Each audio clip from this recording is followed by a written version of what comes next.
আমি একটি হাদিসের প্রেমে পড়ে গেছি।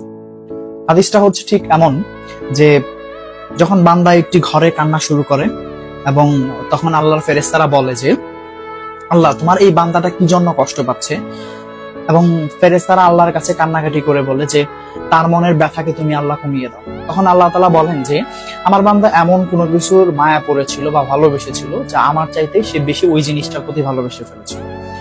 আমি আমার বান্দার কষ্ট আমি বুঝি এবং আমি দুঃখী মানুষের মানে ভগ্ন হৃদয়ের মানুষের খুব কাছাকাছি অবস্থান করি। কত দূর? 1 হাত দূরে আল্লাহ তাআলা অবস্থান করেন। হ্যাঁ? এবং আরেকটা কথা হচ্ছে ফেরেশতারা তখন বলতে থাকে আল্লাহ তুমি চাইলেই কি সেই বান্দার সেই অভাবগুলো তুমি পূরণ করতে পারো না?